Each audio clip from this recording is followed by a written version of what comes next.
प्रणाम मेरे प्यारे श्रोतागणों। मैं कथावाचक अंकुर आज आपके सामने प्रस्तुत करने जा रहा हूँ बड़ों के जीवन से शिक्षा के अंतर्गत कथा संयम राय का अपूर्व त्याग। दिल्ली के प्रतापी राजा पृथ्वीराज और महोबे के राजा परिमाल में बहुत दिनों से शत्रुता थी। परिमाल ने अवसर पाकर पृथ्वीराज की एक सैनिक टुकड़ी पर आक्रमण कर दिया और उसके कुछ सैनिकों को भी बंदी बना लिया। यह समाचार जब दिल्ली पहुंचा तब राजा पृथ्वीराज क्रोध में भर गए।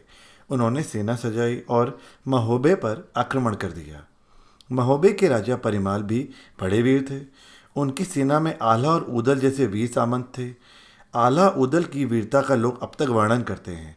परिमाल ने आला ऊदल और अपने दूसरे सब सैनिकों के साथ पृथ्वीराज का सामना किया।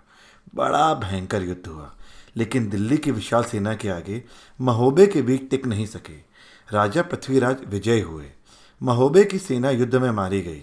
परिमाल भी खेत रहे, लेकिन दिल्ली की सेना भी मारी गई और पृथ्वीराज भी घायल होकर युद्ध भूमि में गिर गए। सच्ची बात यह है कि उस युद्ध में कौन विजयी हुआ यह कहना ही कठिन है। दोनों ओर के प्रायः सभी योद्धा पृथ्वी पर पड़े थे।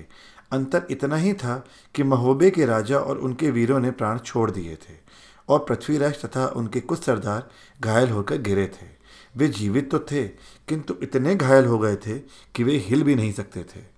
जब दोनों ओर के वीर युद्ध में मरकर या घायल होकर गिर गए और युद्ध की हलचल दूर हो गई, वहां झुंड के झुंड गीध आकाश से उतर पड़े।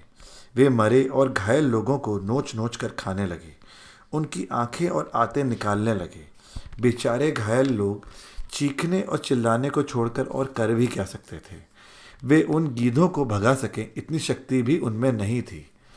राजा पृथ्वीराज भी घायल होकर दूसरे घायलों के बीच में पड़े थे। वे मूर्छित हो गए थे। गीधों का एक झुंड उनके पास भी आया और आसपास के लोगों को नोच नोच कर खाने लगा। पृथ्वीराज के वीर सामंत संयम राय भी युद्ध में पृथ्वीराज के साथ आए थे और युद्ध के समय पृथ्वीराज के साथ ही घायल होकर वह उनके पास ही गिरे थे।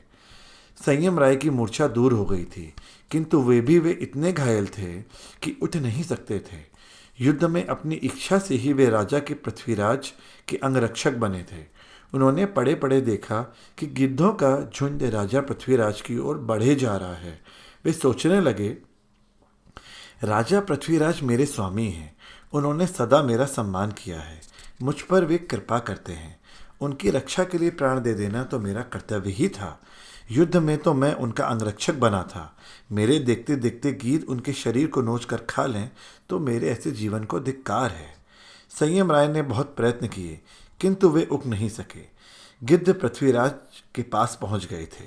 अंत में वीर संयम राय को एक उपाय सूझ गया। पास पड़ी एक तलवार किसी प्रकार खिसक खिसक कर उन्होंने उठा ली और उससे अपने शरीर के मांस काट काट कर गिद्धों की तरफ फेंकने लगे।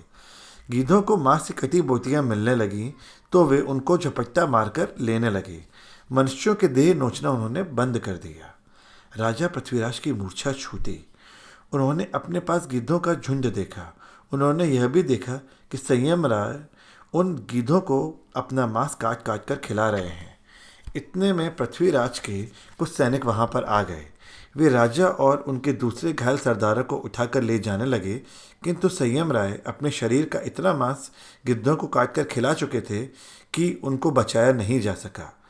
अपने कर्तव्य के पालन में अपने देह का मांस अपने हाथों काट कर गिद्धों को देने वाला वह वीर रणभूमि में सदा के लिए सो गया था। धन्यवाद।